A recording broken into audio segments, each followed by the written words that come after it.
Hey everyone. We are here to share last week's program because we had a technical difficulty and so much good stuff was shared. And Yese and I are doing it again so that you can at least get a taste of what was shared for week 3. And so thank you, Yese, for doing this with me. Thank Let you. me just start with the title, Performance to Devotion. What is this about, right? I'll answer it for me, and then I welcome any thoughts you'd like to share. When I perform, for me, it's in my head. It's a should. I'm supposed to. I'm being asked to do something. And it, maybe from just how I said it, it lacks the heart and the thoughtfulness as the word devotion. Right? If I do something or say words with devotion, it has meaning for me. And let me say this has meaning for me, and I hope it has meaning for everyone that's watching this recording, that it can really inform how they show up and how they choose to go through life. Either more superficial, these are, of course, my words, you can substitute your own, or more purposefully from the heart. I invite you, Agnese, if there are any thoughts you'd like to share. Yeah, when I'm not performing to devotion or performing to my heart, it's performing to other people's expectations or from past kind of what I thought I should have performed. So when I perform with my heart, it's really what I want to do, what my heart feels. So it feels a lot more true to me. Yeah, absolutely, right? If it's from your heart, it is true for you. Mhm. Again, this is not about agreement, right? You're coming how you need to show up. Excellent. All right, we'll begin. So, some weeks are about doing more, and this week is about doing less and noticing more. Let's go to a quote.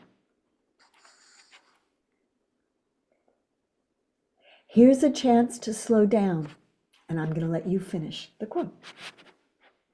Just enough to hear yourself think, to feel what's true underneath the noise. So, just everyone take that in, right? Slowing down to hear yourself think. This is what we're offering. I'll move on to some other thoughts before we share. You might feel a quiet nudge to realign your schedule, clear your mind, or say no to something that no longer fits. That's not resistance, it's wisdom. Quote,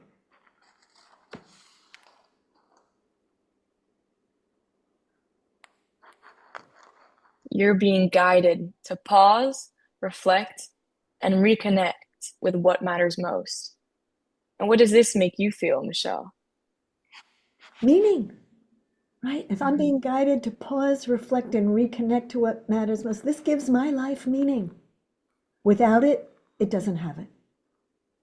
When I rush, I know the to-do list that we're conditioned to want to have, but that honestly hasn't worked for me. I can get lots of stuff done, but I'd rather connect, as it says here, or reconnect with what matters most. I'll add some other thoughts. So again, this week isn't asking you to have all the answers. It's simply offering space for you to get clear, not just in your to-do list, but in how you think, how you speak, and how you move forward. So the proposal here is let this be a week of thoughtful progress, the kind that begins with stillness. End quote.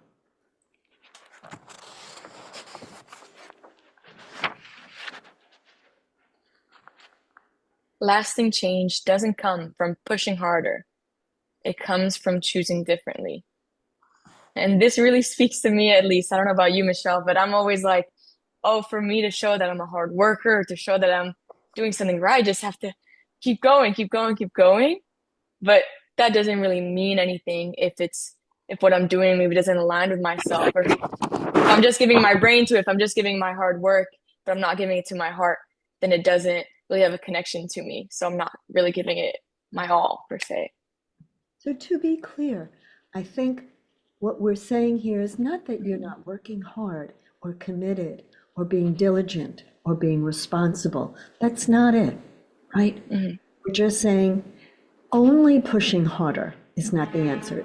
It's getting out of this black white way of looking at the world or our lives. I either do this or I do nothing. That's not the choice. We can, create effort, but it could be choosing differently in that effort, right? To just not do it for its own sake. I got it done, right? Maybe you were to do something more meaningful. Okay. So, some more thoughts. So, this is a week of quiet realignment. It may not feel dramatic on the outside, but something important is shifting beneath the surface. And I want to emphasize that. It's not an outer, it's an inner. What might you notice? Maybe mental fog or friction, or a conversation that reveals something unexpected, or a task that feels harder than it should. I'm suggesting here that you not rush through those moments because they're showing you where things are out of tune. This is not a week to force decisions or chase clarity.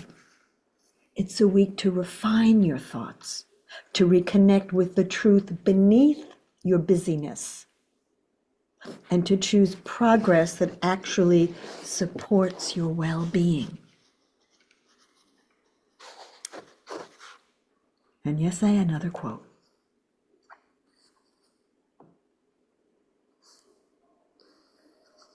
Prosperity comes from not overthinking, not overdoing. It's the quiet courage to stop feeding what drains you and to feed your heart. Feed your heart.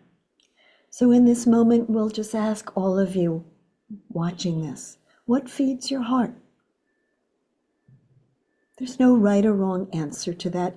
It's literally getting in touch with your heart in this moment. It could have been different had I asked you yesterday or tomorrow, right? But what feeds your heart? Not what drains you, but what feeds you. And Yese, do you want to give one example that might be helpful? Yeah, for me, it's finding a real community where conversations feel real and meaningful. And, this is a conversation that I remember from our last meeting, but I was talking to Brianna and we were talking about how hard it is to find connection in college because a lot of conversations just feel small. So for me, it's going past that small talk and really talking to somebody. And that feeds my heart. I like feeling connected. So that's for me. What about you, Michelle? What feeds your heart? Always, and everyone probably in this class knows, am I taking care of me? It is so easy to not. It is so easy to get busy. It is so easy to not have enough sleep or not have enough nourishment or not have enough kind inner thoughts as I push, right? Because that critic can be the critic who's pushing me to do more in an unkind way.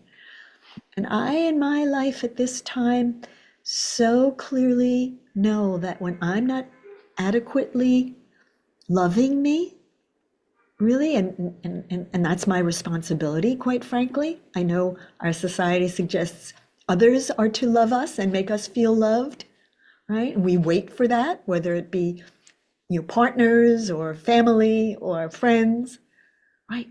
But I've come to really see how critical it is because I'm walking through this world that on an ongoing basis, I cannot expect others to do that, right? But rather me show up as a loving person to me.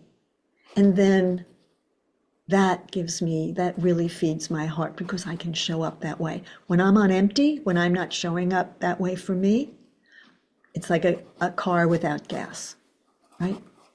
It just doesn't work. So thank you for asking. I hope that might be helpful. Again, a few thoughts, and then we'll go to another quote.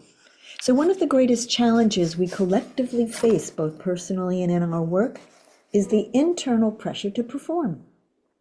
It can feel like a quiet, constant demand to prove our worth, to keep up, to deliver results that meet expectations we never pause to question. And the pressure is heavy. It narrows our vision, subtly disconnects us from the deeper truth of who we are. And I hope we've all said that already.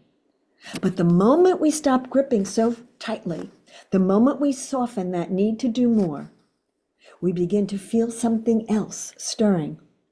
And in the absence of pressure, devotion has room to breathe. Quote, When we awaken devotion, not to a role or outcome, but to the experience we most long to live, we become available to life in an entirely new way. and from that space, everything begins to shift. Not because we pushed harder, but because we finally align with what really matters. Quote,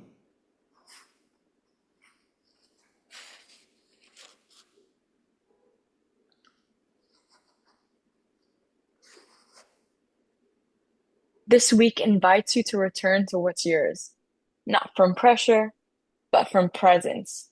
Not because you have to, but because you're ready. and just, I'm going to ask everyone to pause and just take that in a little. Not from pressure, but from presence. Not because you have to, because you're ready. And there's something sacred about tending to your own energy. I referenced this earlier. Your own thoughts, your own gifts. And this week reminds you, what you nourish through devotion grows. I think we've got a few wonderful quotes to offer everybody. First, to know your mind is to reclaim your freedom. Otherwise, you're merely living the stories you've inherited. Sometimes you have to step outside of the person you've been and remember the person you were meant to be, the person you want to be, the person you are. Your vision will become clear only when you can look into your own heart. Who looks outside dreams, who looks inside awakes. And which quote resonates with you, Michele? Though that I shared all of them because they clearly do resonate. My favorite of these is Carl Jung's, the final quote, because it's again this inner, right? Your vision will become clear only when you can look into your own heart. Who looks outside dreams, who looks inside awakes. This is the foundation and my commitment in life to live this way. So that's mine. And yours? For me, the second quote really speaks to me. I haven't been able to really step outside who I've been by just moving into a new country, moving to college. But now I'm looking for moments where I can step outside of the person I've been right where I am without needing this physical transition and remembering that I can change every day and I don't need to, use what yesterday said I was. So I really take this as an opportunity to wake up every day and choose who I want to be. That's what speaks to me. Mm.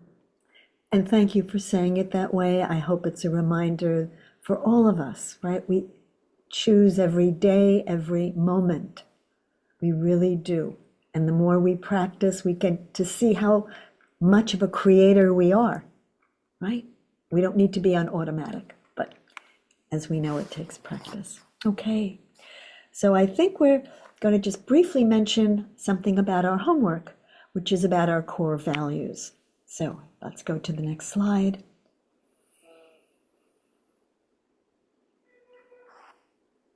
core values are your GPS, are innate and unique to each one of us. Select those that most represent you, how you want to feel, and who you want to be when no one is watching.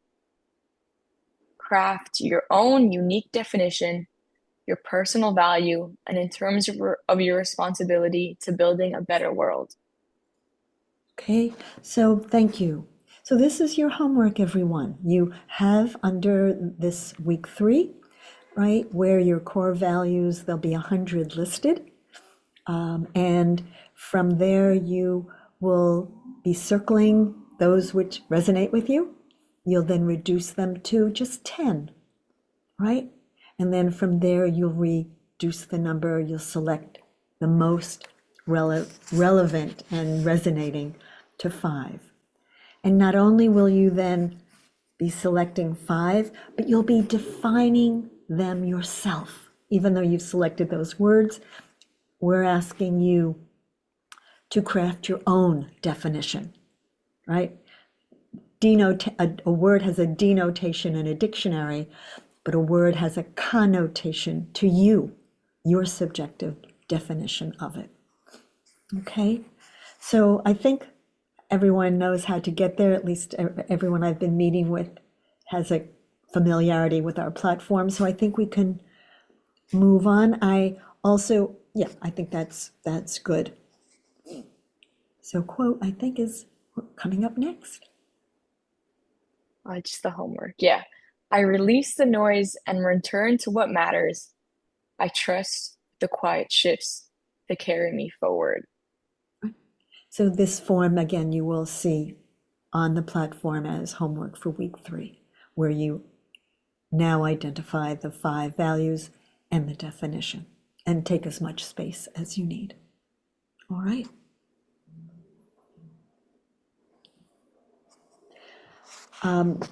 I think just a few more ideas here.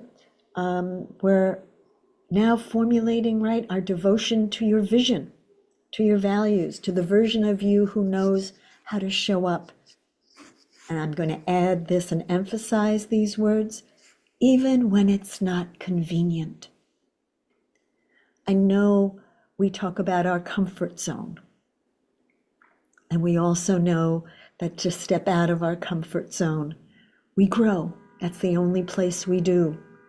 And so I'm suggesting you build that muscle, right? It's like going to the gym, right? That you're devoting yourself to your vision, to your values, right?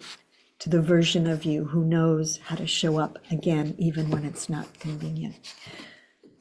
I know I repeated myself, but I just felt like I needed to. All right, so some suggestions really quickly before we move on.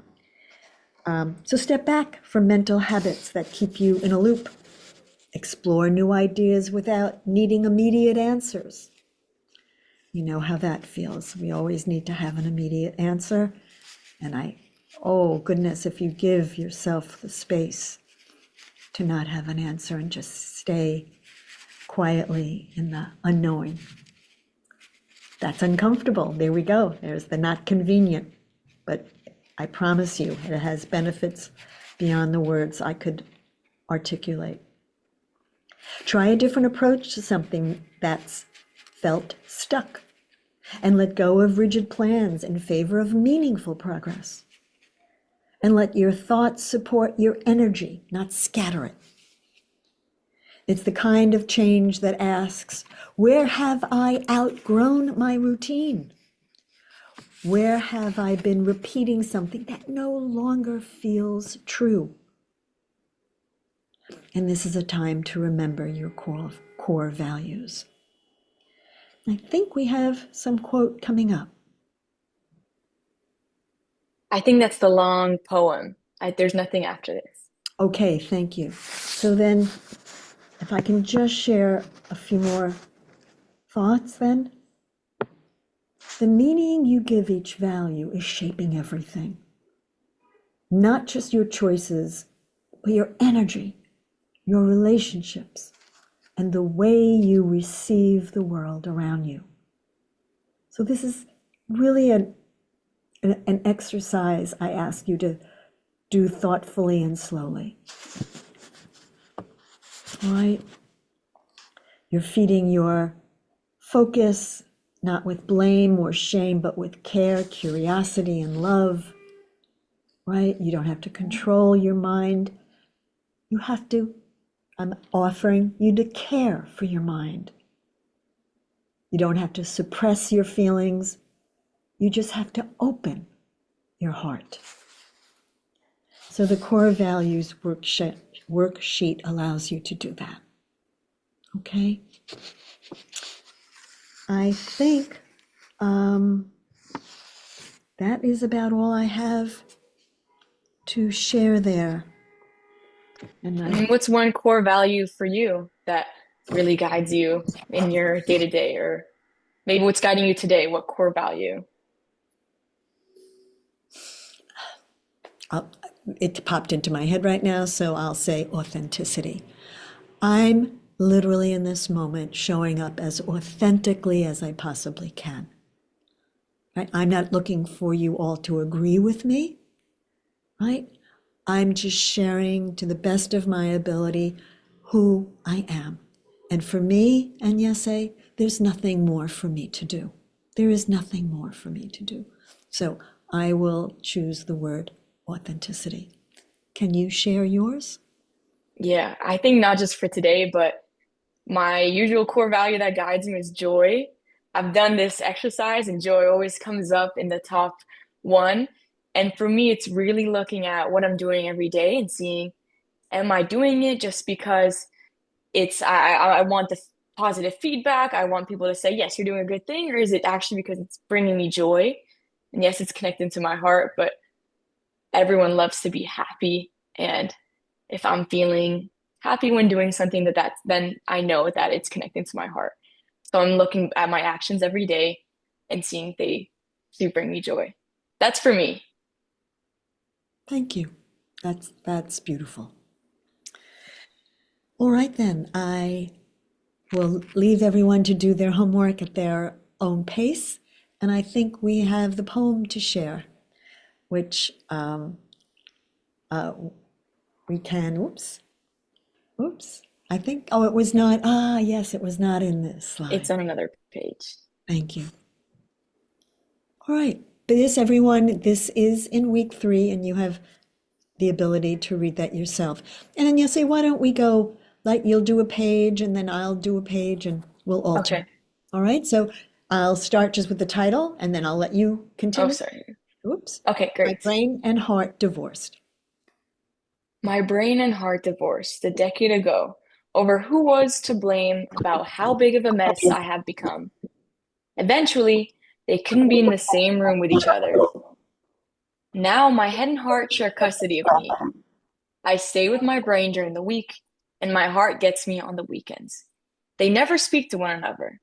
Instead, they give me the same note to pass to each other every week, and their notes they send to one another always say the same thing.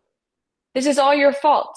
On Sundays, my heart complains about how my head has let me down in the past, and on Wednesday, my head lists all the times my heart has screwed things up for me. In the future, they blame each other for the state of my life. There's been a lot of yelling and crying. So, lately, I've been spending a lot of time with my gut, who serves as my unofficial therapist. Okay.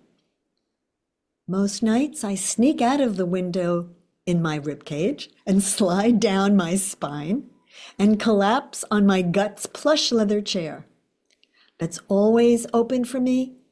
And I just sit until the sun comes up.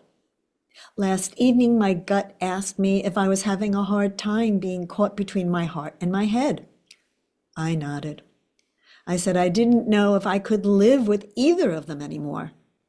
My heart is always sad about something that happened yesterday, while my head is always worried about something that may happen tomorrow. I lamented. My gut squeezed my hand. I just can't live with my mistakes of the past or my anxiety about the future.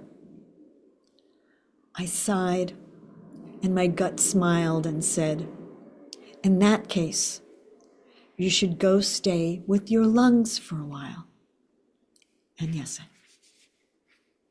I was confused. The look on my face gave it away. If you're exhausted about your heart's obsession with the fixed past and your mind's focus on the uncertain future, your lungs are the perfect place for you. There is no yesterday in your lungs. There is no tomorrow there either. There is only now. There's only inhale. There is only exhale. There is only this moment. There is only breath. And in that breath, you can rest while your heart and head work their relationship out. this morning, while my brain was busy reading tea leaves, and while my heart was staring at old photographs, I packed a little bag and walked to the door of my lungs. Before I could even knock, she opened the door with a smile, and as a gust of air embraced me, she said, "What took you so long?"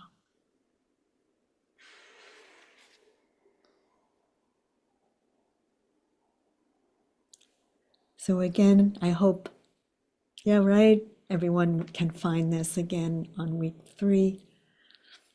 And let's close the presentation, come back to us. I've enjoyed this review, this sharing. Thank you, Agnese, for your thoughts, your feelings, and your constant commitment, right, to this program and to yourself. It's deeply appreciated. And thank you too, Michelle.